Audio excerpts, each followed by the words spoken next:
ठीक है। और ये क्वेश्चन कई बार एग्जाम में पूछे भी गए हैं, तो बिना किसी देरी के क्लास को स्टार्ट करते हैं। तो लेट्स स्टार्ट दिस क्लास। सबसे पहला क्वेश्चन आपके सामने है, निम्नलिखित में से किस स्थल में उत्खनन में अग्नि वेदिकाएं मिली थी। तो निम्नलिखित में थे किस स्थल में उत्खनन, उत्खनन का मतलब होता है खोदना, किसी चीज़ को खोद कर से खोदा गया और वहाँ से क्या मिली, अग्नि वेदिका मिली है। तो कौन से, तो आपके यहाँ पर ऑप्शन नंबर आपके यहाँ पर हो जाए कालीबंगा। तो कालीबंगा यहाँ पर ऑप्शन में आपके 4 नंबर दे रखा है, तो यहाँ पर कालीबंगा आपके यहाँ पर राइट आंसर हो जाएगा। अगला प्रश्न आपके सामने है, बहुत ही शानदार सवाल आपके सामने अगला पूछा है कि निम्नलिखित में से किस पुरातत्व स्थल पर घरों में अंडाकार कुएं मिले हैं। बहुत ही शानदार सवाल है आपकी सभ्यता सा, बहुत ही शानदार सवाल, और ये सेकंड ग्रेड जी के 26/12/2022 के क्वेश्चन आपके पूछा गया था। तो इसका आपके जो सही जवाब है वो हो जाएगा कालीबंगा। कौन सा हो जाएगा, कालीबंगा, यानी कि 4 नंबर ऑप्शन आपका यहाँ पर सही हो जाएगा।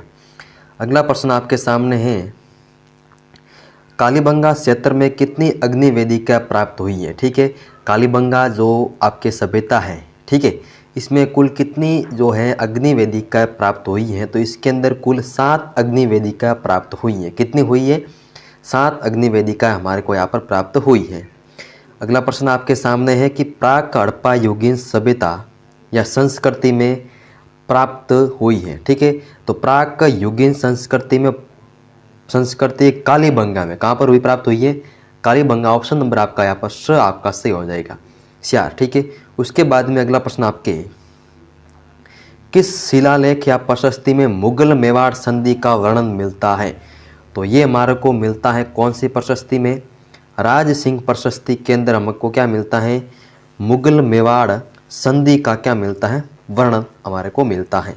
अगला प्रश्न आपके सामने है, राज प्रशस्ति का काल, राज प्रशस्ति का काल है वो कौन सा है। तो राज प्रशस्ति का काल है वो है 1676 ईस्वी। ठीक है, कौन सा है, 1676 ईस्वी, यानी कि ऑप्शन नंबर आपका 3 यहाँ पर सही हो जाएगा। 1676 ये राज प्रशस्ति का काल है। ठीक है, अगला प्रश्न आपके सामने है कि किस शिलालेख में, बहुत ही बड़ा क्वेश्चन आपके सामने है कि किस शिलालेख में सोहानों को वत्स गोत्र ब्राह्मण बताया गया है। क्वेश्चन कई बार रिपीट हुआ है, कई बार सीधी सीधी परीक्षा में पूछा गया है। ठीक है, ट्रेंड क्वेश्चन का आप देखिए किस प्रकार से क्वेश्चन पूछा गया है आपके सामने। तो इसका सही जवाब कौन सा हो जाएगा, किस शिलालेख में सोहानों को वसत गोत्र ब्राह्मण बताया गया है। तो वो हमारे पास में हो जाएगा बिजोलिया का शिलालेख। कौन सा शिलालेख है, बिजोलिया का शिलालेख, जिसके अंदर ब्राह्मणों को वसत गोत्रीय ब्राह्मण है वो बताया गया। ठीक है, अगला प्रश्न आपके सामने, किसको, सोहानों को। अगला प्रश्न आपके सामने कि बिजोलिया शिलालेख किस वंश के इतिहास की जानकारी का महत्वपूर्ण साधन है। तो बिजोलिया जो है वो कौन से वंश की जानकारी हमको देता है, तो ये हमारे को सोहान वंश की जानकारी देता है। कौन से वंश की, सोहान वंश की जानकारी देने का एक महत्वपूर्ण साधन है, महत्वपूर्ण एक साक्ष्य है।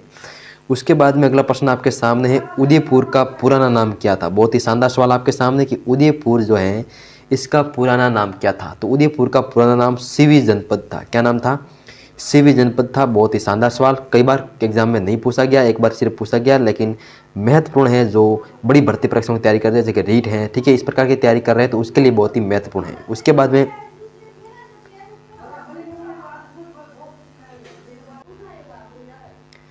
अगला प्रश्न आपके सामने है, निम्नलिखित में से कौन सा प्राचीन स्थल सिवी जनपद से संबंधित है। नगरी, ऑप्शन नंबर आपका यहाँ पर 1 हो जाएगा। ठीक है, नगरी सितोड़, ठीक है, और नगर टोंक। ये नगर टोंक कहाँ पड़ता है, नगर पड़ता है टोंक के अंदर, और नगरी कहाँ पड़े, सितोड़ के अंदर। ठीक है, यह बात आपको ध्यान रखनी है। उसके बाद में रेड भी सभ्यता है, बेराट भी सभ्यता है। उसके बाद में अगला सवाल आपके सामने, निम्न प्राचीन नगरों में किस साधन पर नहर के अवशेष प्राप्त हुए हैं। तो वो भी कहाँ पर है, नगरी सितोड़ के अंदर, जहाँ पर नहर के साधन है वो प्राप्त हुए हैं। अगला प्रश्न है, निम्नलिखित में से कौन सी राजस्थान में सिवी जनपद की राजधानी थी। तो निम्नलिखित में से कौन सी राजस्थान के सिवी जनपद की राजधानी थी। पुलिस कांस्टेबल आपके 2022 के अंदर पूछा गया, जहन एग्रीकल्चर के अंदर 2022 के अंदर पूछा, 2 बार क्वेश्चन आया है, आवश्यकता 3 बार आ जाए। तो सिवी जनपद की जो राजधानी थी वो थी हमारे पास में कौन सी थी, मध्यमिका। सिवी जनपद की राजधानी क्या थी, मध्यमिका थी। विराटनगर मत्स्य जनपद की राजधानी थी। ठीक है, उसके बाद में अगला सवाल, निम्न में से किसने अभिलेखों में प्रतिहारों को गुजर कहा गया है। ठीक है, प्रत्यारों को गुज्जर कहा गया है, तो वो किस अभिलेख में कहा गया है, कहाँ का किस किस अभिलेख में कहा गया है। तो आपके देखिए एक तो हमारे पास में यहाँ पर आता है गिलुंड में कहा गया है, देवली में कहा गया है, उसके बाद में रामपुर, रामनपुर और करहाड़ यानी कि ऑप्शन नंबर 4 1 2 3 4 यानी कि गिलुंड में भी आप प्रत्यारों को गुज्जर कहा गया है, देवली में भी कहा गया है, रामपुर में भी कहा गया है, रामनपुर में भी और करहाड़ में भी कहा गया है। अगला प्रश्न है प्रत्यार वंश की मंडोर शाखा के किस शासक ने अपनी राजधानी मंडोर से मेड़ता स्थानांतरित की थी। इसका जो सही उत्तर है वो हो जाएगा हमारे पास में क्या हो जाएगा, ऑप्शन नंबर 3 नागभट्ट प्रथम ने। किसने की थी, नागभट्ट प्रथम ने की थी। अगला प्रश्न आपके सामने है प्रत्यार शासक जिसने सर्वप्रथम जालोर को अपनी राजधानी बनाया था वह था, तो वो भी कौन था, नागभट्ट प्रथम। ठीक है, कौन था, नागभट्ट प्रथम था। ऑप्शन नंबर आपका यहाँ पर 1 सही हो जाएगा। उसके बाद में अगला प्रश्न आपके सामने है कि इसके अंदर आपको जो सही है कथन उसको सुनना है। बहुत ही शानदार सवाल है कि प्रत्यार राजा नागभट्ट प्रथम के बारे में कौन सा कथन सही नहीं है। कौन सा कथन सही नहीं है प्रत्यार शासक नागभट्ट प्रथम के बारे में। वे वसत राज के पुत्र थे। उसके बाद में उन्होंने लगभग 50 वर्षों तक क्या किया, शासन किया। उसके बाद में अगला आपके सामने है कि उसकी मृत्यु के बाद महिपाल और भोज द्वितीय के बीच उत्तराधिकारी बनने के लिए युद्ध हुआ। उन्होंने सिंध के अरब शासकों को हराया जो राजस्थान, गुजरात, पंजाब आदि पर अतिक्रमण करने की कोशिश कर रहे थे। तो इसके अंदर आपका कौन सा सही हो जाएगा, ठीक है, कौन सा सही हो जाएगा। तो यहाँ पर आपके ऑप्शन नंबर 4 यानी कि ये आपके क्या है कि कथन सही है। ठीक है, ये कथन क्या है, सही है। बाकी सभी क्या हो जाएगा, तीनों कथन आपके गलत दे रखे हैं। यानी कि उन्होंने सिंध नागभट्ट प्रथम के बारे में ये कथन आपके सही दे रखा है। ये बहुत लाइन इंपॉर्टेंट है आपके लिए कि उन्होंने सिंध के अरब शासकों को हराया जो राजस्थान, गुजरात, पंजाब पर क्या करे, अतिक्रमण करने की कोशिश कर रहे थे। उनको इन्होंने हराया था नागभट्ट प्रथम ने। अगला प्रश्न पे उस प्रत्यार शासक का नाम बताइए जिसने न केवल अरबों के आगे बढ़ने पर अंकुश लगाया बल्कि अनेक शासकों को उनके आधिपत्य से भी मुक्त किया। तो वो कौन सा था आपका, तो वो था हमारे पास में पृथ्वीराज प्रथम। ठीक है, सॉरी इसके अंदर आपका कौन सा हो जाएगा, ठीक है, तो इसके अंदर हमारा नागभट्ट प्रथम। ठीक है, नागभट्ट प्रथम यहाँ पर आपका राइट आंसर हो जाएगा। उसके बाद में अगला सवाल आपके सामने है कि आमेर का संस्थापक कौन था। आमेर का संस्थापक कौन था, बहुत ही शानदार सवाल है। तो आमेर का संस्थापक अजीराज या फिर अर्नोर अजीराज था। ठीक, कौन था, अजीराज था आमेर का संस्थापक। ठीक है, उसके बाद में अगला प्रश्न आपके सामने है कि अजमेर के अजीराज चौहान के पिता कौन थे। अजमेर के जो अजीराज चौहान है उसके पिताजी का नाम क्या था, तो उसके पिताजी का नाम था पृथ्वीराज प्रथम। क्या नाम था, पृथ्वीराज प्रथम उनका नाम था। अगला प्रश्न आपके सामने है कि राजस्थान के किस चौहान शासक को ज़्यानक द्वारा अपने पृथ्वीराज विजय ग्रंथ में पृथ्वी को सांद की मुद्राओं के भर देने का श्रेय दिया जाता है। तो देखिए राजस्थान के किस चौहान शासक को ज़्यानक द्वारा अपने पृथ्वीराज विजय ग्रंथ में पृथ्वी को सांद की मुद्राओं से भर देने का श्रेय दिया जाता है, तो वो हमारे पास थे अजीराज सेकंड। कौन थे हमारे पास में, अजीराज सेकंड यहाँ पर आपका राइट आंसर माना जाएगा। अगला प्रश्न, अजमेर के किस चौहान शासक ने शासक बनने से के लिए पिता की हत्या की थी। तो अजमेर में ऐसा कौन सा चौहान शासक था जो राजा बनने के लिए अपने पिताजी की हत्या की थी, तो वो हमारे पास में था जगदेव। कौन था हमारे पास में, जगदेव था जो इस चौहान शासक था जिसने अपने पिताजी की क्या की थी, राजा बनने के लिए हत्या की थी। उसके बाद में अगला सवाल आपके सामने है जैतर सिंह कौन था। जैतर सिंह बहुत ही शानदार सवाल है। जैतर सिंह कौन था, तो जैतर सिंह आप सभी जानते होंगे जिसने चित्तौड़ को राजधानी बनाया था और जैतर सिंह मेवाड़ का शासक था। कौन था, मेवाड़ का शासक था। उसके बाद में अगला प्रश्न आपके सामने, मेवाड़ के निम्न शासकों का सही क्रमिक कालक्रम है। ये ARO क्वेश्चन आपके जो प्लांट फिजिक्स एर्गोनॉमी से आपके 29/8/2022 के एग्जाम हुआ था उसके अंदर पूछा गया है। तो इसके अंदर हमारे पास में हमीर सही कालक्रम है। सबसे पहले हमीर, फिर चैतर सिंह, फिर लक्ष्मण लाखा और मोकल। ये आपका जो है ऑप्शन नंबर यहाँ पर 1 सही है। ठीक है, सही कालक्रम। तो राजाओं का कालक्रम भी आपको याद रखना है कि हमीर के बाद में चैतर सिंह राजा बने थे, चैतर सिंह के बाद लाखा, राणा लाखा लक्ष्य सिंह, उसके बाद में राणा मोकल राजा बने थे। ये बात आपको ध्यान रखनी है। उसके बाद में अगला प्रश्न आपके सामने है 1303 में चित्तौड़गढ़ अदीब अभियान के दौरान जो मुस्लिम इतिहासकार अलाउद्दीन खिलजी के साथ गया था वह कौन था? तो वो था हमारे पास में अमीर खुसरो। 1303 ईस्वी में चित्तौड़गढ़ अभियान के अंदर जब चित्तौड़गढ़ साका हुआ उस समय अलाउद्दीन खिलजी जो यहाँ पे आया था तो उसमें कौन आया था? साथ में अमीर खुसरो आया था। ठीक है, उसके बाद में अगला प्रश्न आपके सामने 1303 में सेनानायक गोरा और बादल किसकी सेना से युद्ध करते हुए वीर गति को प्राप्त हुए थे? तो ये हमारे पास में किसकी ओर से सो है, किसकी सेना से युद्ध करते हुए थे? ये अलाउद्दीन खिलजी की सेना से युद्ध करते हुए क्या हुए थे? वीर गति को प्राप्त हुए थे जी, गोरा और बादल। ठीक है, राणा रतन सिंह के सैनिक थे ये आपको याद रखना है। उसके बाद में अगला सवाल है आपका सामने 1303 में चित्तौड़गढ़ विजय के बाद अलाउद्दीन ने चित्तौड़ का नया नाम क्या रखा था? खिजराबाद। क्या नाम रखा था चित्तौड़गढ़ का? खिजराबाद, क्योंकि उसके पुत्र जाता कि भी अलाउद्दीन खिलजी का एक पुत्र था जिसका नाम था खिजर खां, और उस खिजर खां के नाम पर ही जो चित्तौड़गढ़ दुर्ग है जो 1303 के अंदर जब साका होता है, राणा रतन सिंह, रानी पद्मावती और गोरा बादल यहाँ पर शहीद होते हैं, तो यहाँ पर खिजराबाद खिजर खां के नाम पर जो अलाउद्दीन का बेटा था खिजर खां उसके नाम पर इसका नाम क्या रखा दिया गया? खिजराबाद रख दिया गया। ठीक है, यहाँ पर खिजर खां और मालदेव ने 12 वर्षों तक फिर अपने कब्जे में रखा। फिर यहाँ पर अमीर आता है, अमीर इसको वापस उड़वाता है। ठीक है, इस प्रकार से आपको थोड़ा सा ध्यान रखना। उसके बाद में अगला शासक आप क्वेश्चन आपके सामने है, कोकिल देव ने अजमेर को कस्वा राजवंश कब बनाया था? कोकिल देव ने आमेर को कस्वाहा राजवंश कब बनाया था? तो कोकिल देव ने आमेर को कस्वा राजवंश कब बनाया था? ये क्वेश्चन आपके सामने है, राजवंश कब बनाया था? क्वेश्चन थोड़ा सा टाइपिंग मिस्टेक हो सकती है। कोकिल देव ने आमेर को राजधानी कब बनाया था? तो 1207 के अंदर बनाया था। कब बनाया था? 1207 के अंदर। ठीक है, यहाँ पर आपका ऑप्शन नंबर 2 सही हो जाएगा। उसके बाद में अगला प्रश्न आपके सामने, आमेर राजा बिहारी मल जिसको हम भारमल कहते हैं उसकी पुत्री का विवाह अकबर के साथ कहाँ पर हुआ था? तो सांबर जयपुर के अंदर इसका जो है विवाह हुआ था। किसके बाद है? जोधाबाई के साथ। ठीक, किसके बाद हुआ था? अलाउद्दीन के अकबर का विवाह हुआ था जोधाबाई के साथ। ठीक है, जिसका पुत्र हुआ था जहांगीर। ठीक हो, ठीक है। उसके बाद में अगला सवाल आपके सामने है, अकबर द्वारा राजपूतों से वैवाहिक संबंध नीति में सर्वप्रथम किसने किया था? सर्वप्रथम वैवाहिक संबंध है नीति में सर्वप्रथम किसने किया था? संबंध स्थापित सर्वप्रथम किसने किया था? तो वो किया था हमारे पास में, किसने किया था? तो इसके अंदर हमारे पास में ऑप्शन नंबर यहाँ पर हरखाबाई, हमारे यहाँ पर 3 ऑप्शन नंबर सही हो जाएगा। उसके बाद में अगला प्रश्न आपके सामने, निम्न में से आमेर के किस शासक ने सर्वप्रथम मुगलों के साथ संधि की थी? निम्न में से आमेर के किस शासक ने सर्वप्रथम मुगलों के साथ संधि की थी? तो वो थे हमारे पास में भारमल, जिसको बिहारीमल भी कहते हैं। ठीक है, उसके बाद में अगला सवाल आपके सामने, आमेर के राजा भारमल ने अकबर की अधीनता कब स्वीकार की थी? आमेर के राजा थे भारमल और उसने अकबर की अधीनता कब स्वीकार की थी? तो अकबर की अधीनता स्वीकार की थी उन्होंने 1562 में। कब की थी? 1562 के अंदर। उसके बाद में अगला सवाल आपके सामने है, राजस्थान में साहिब का युद्ध जिस वर्ष लड़ा गया वह था? तो ये कब लड़ा गया था? तो ये लड़ा गया था 1941-42 के अंदर। कब लड़ा गया? 1941-42 के अंदर जो है युद्ध आपके लड़ा गया था। ठीक है, अगला प्रश्न आपके सामने है, मारवाड़ की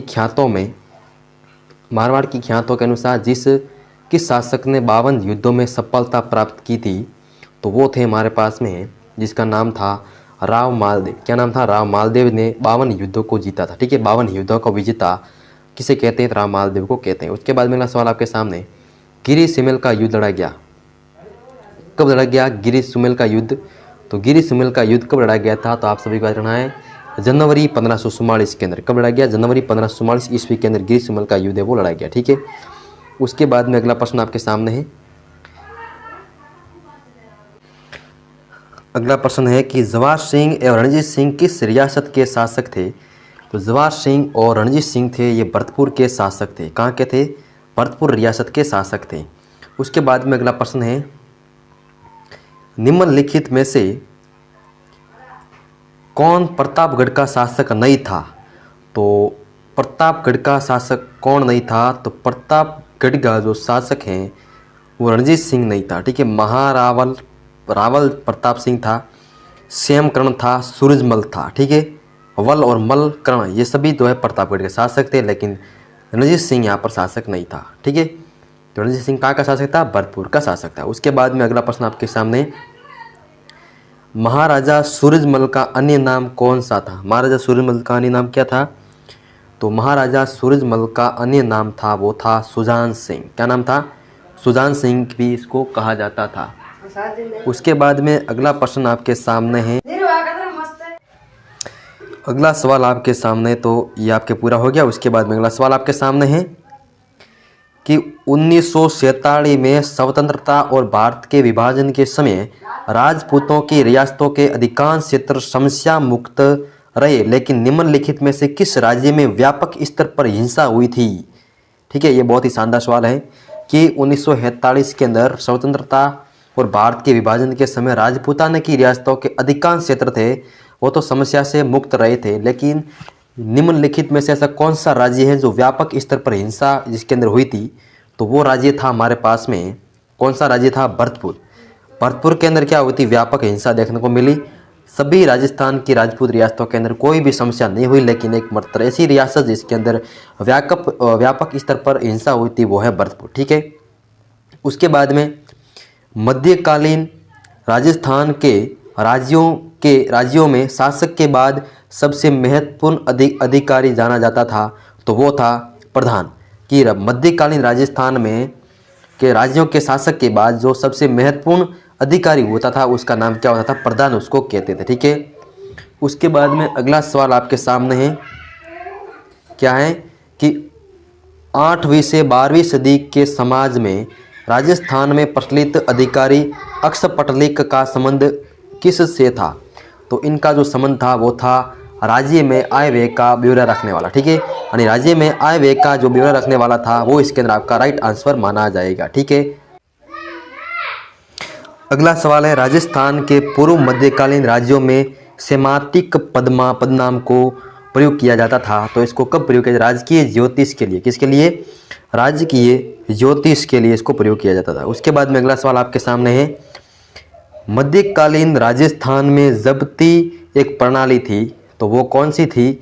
भू लगान निर्धारण की एक विधि। ठीक है, भू लगान निर्धारण की एक विधि हुआ करती थी, उसको कहा जाता है जब्ती। ठीक है, उसके बाद में अगला सवाल आपके सामने, राजपूताना रियासत की 1817 से 1818 ईस्ट में ईस्ट इंडिया कंपनी के साथ संधि का सही कालक्रम कौन सा है?